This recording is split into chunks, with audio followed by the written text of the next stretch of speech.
अस्सलाम वालेकुम बच्चों। आज मैं आपको एक बहुत इंटरेस्टिंग स्टोरी सुनाने आई हूँ।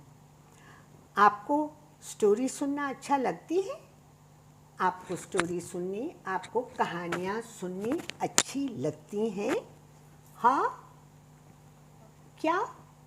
मुझे तो कुछ समझ नहीं आ रहा। इसके लिए आपको मुझे सब्सक्राइब करना पड़ेगा, लेकिन कहानी सुनने के बाद। आज जो मैं आपको कहानी सुना रही हूँ, इसका नाम है पंचक्की और नायाब। एक गांव में नदी के किनारे एक पंचक्की थी। पंचक्की उसे कहते हैं जो चक्की पानी से चलती है।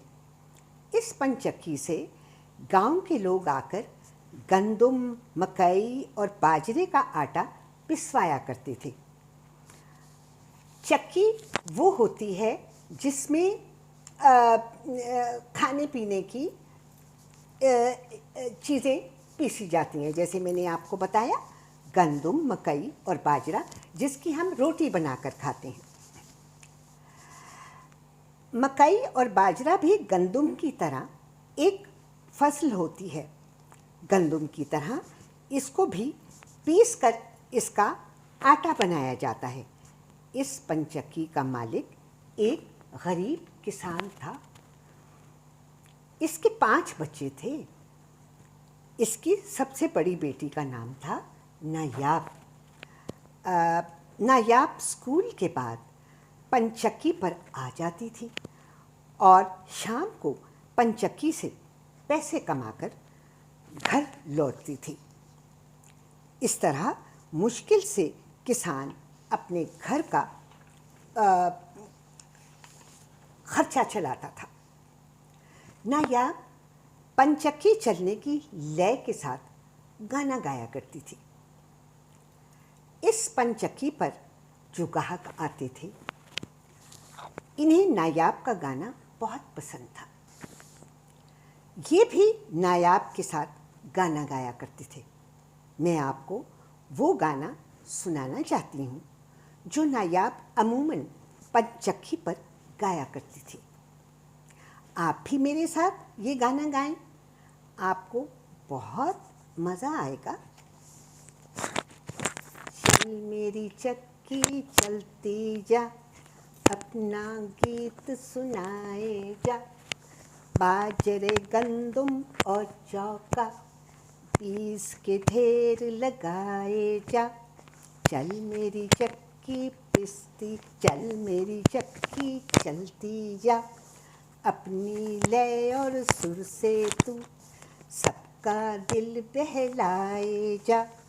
नदी के पानी को उड़ाकर इसका हुस्न दिखाए जा। चल मेरी चक्की चलती जा, पंचक्की पर जो भी आया उसने यही गाना गाया। पंचक्की की लय और सुर ने हर एक का ही दिल लुभाया। चल मेरी चक्की चलती जा, चल मेरी चक्की चलती जा, अपना गीत सुनाए जा, सबका दिल बहलाए जा। चल मेरी चक्की चलती जा। बच्चों, आपको ये गाना पसंद आया है? आपने मुझे इसके बारे में भी सब्सक्राइब करना है, क्योंकि मैं तो आपकी बात नहीं सुन सकती ऐसे। ओके? नायाब अब बहुत अच्छा गाना गाने लगी थी। लोग दूर दूर से आकर नायाब का गाना सुना करते थे। यहाँ से लोग अनाज पिसवाते रहते, पंचक्की इसी तरह से चलती रहती और नायाब गाना गाती रहती थी। एक रोज़ इस इलाके में शदीद आंधी आई और पंचक्की का पंखा टूट गया और पंचक्की बंद हो गई। किसान और नायाब बहुत परेशान थे, क्योंकि पंचक्की को ठीक करवाने के लिए इनके पास पैसे नहीं थे। लेकिन नायाब उसी तरह से पंचक्की पर आकर गाना गाया करती थी और लोग अब पंचक्की पर सिर्फ नायाब का गाना सुनने आते थे।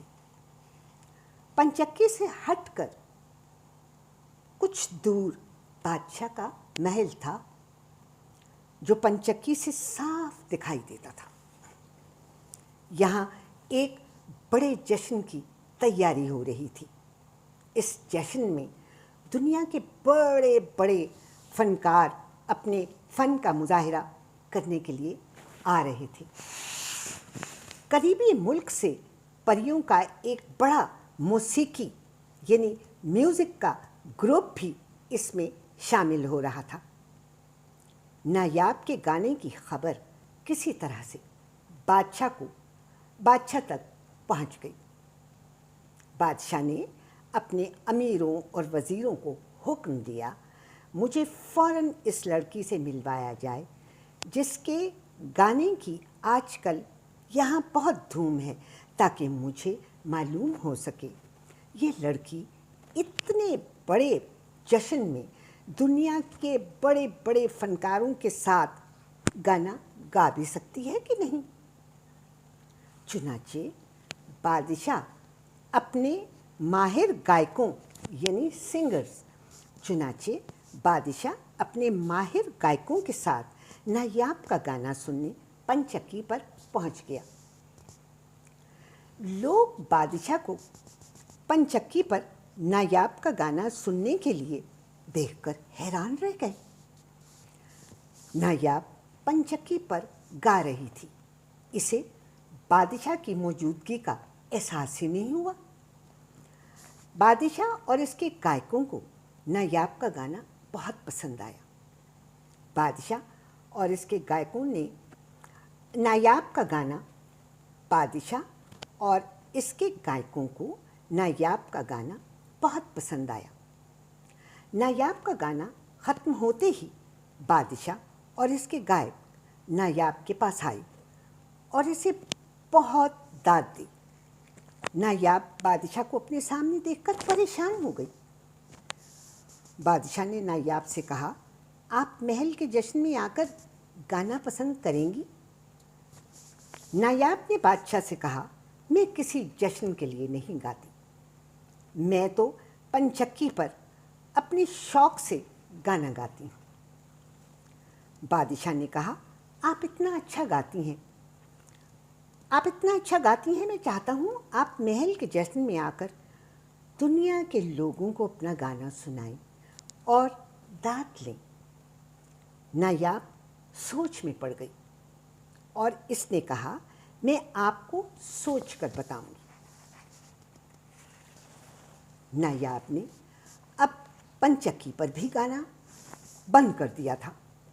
ये बादशाह के जश्न में गाना नहीं गाना चाहती थी, लेकिन बादशाह ने नायाब को ढूंढ ही लिया और शाही उड़न खटोले में अपनी एक वज़ीरज़ादी शहज़ादी को नायाब के घर भेजा।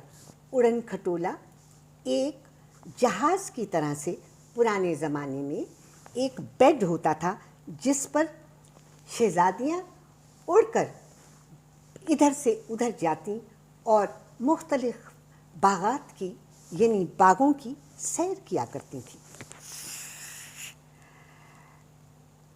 ताकि उसके घर भेजा और शाही उड़न खटोले में अपनी एक वज़ीरज़ादी शहज़ादी को नायाब के घर भेजा, ताकि वो नायाब को महल के जश्न में गाने पर आमादा कर ले। शहज़ादी ने नायाब को महल के जश्न में गाने पर राज़ी कर ही लिया।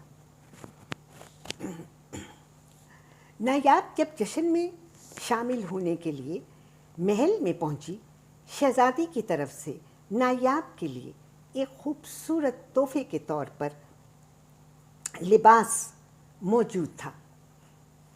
परियों की मेकअप आर्टिस्ट ने नायाब को बहुत खूबसूरती से तैयार किया।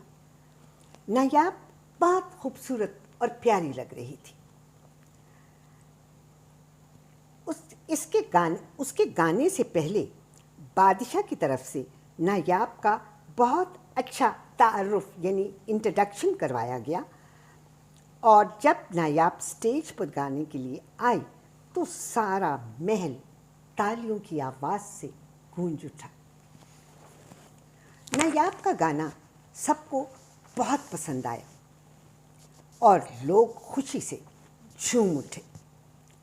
नौजवान शहजादे ने जब नायाब को देखा और इसका गाना सुना तो इसे नायाब बहुत पसंद आई। शहजादे ने नायाब के किसान वालिद को जब नायाब से शादी करने का कहा तो ये परेशान हो गया। उसने शहजादे से कहा, कहाँ आप एक बादशाहज़ादे और कहाँ नायाब एक गरीब किसान की बेटी, भला ये शादी कैसे हो सकती है? शहजादे ने कहा, मुझे इमारत नहीं, मुझे एक अच्छी इंसान की ज़रूरत है जो मुझे नायाब में दिखाई देती है। शहज़ादा नायाब से शादी करके इसे अपने महल में ले आया और दोनों खुशी से रहने लगे। बच्चों, अगर कोई अपनी सलाहियत पर मेहनत और खुशी से काम करेगा तो वो ज़रूर नायाब की तरह से कामयाब होगा। इंशाल्लाह आपसे एक नई कहानी के साथ जल्द दोबारा मुलाकात होगी। इस कहानी के बारे में सब्सक्राइब करना न भूलना, वरना मुझे कैसे पता चलेगा कि आपको ये कहानी पसंद आई है या नहीं। Okay, I'll be waiting for your subscription। अपना बहुत सा ख्याल रखिएगा। खुदा हाफिज़।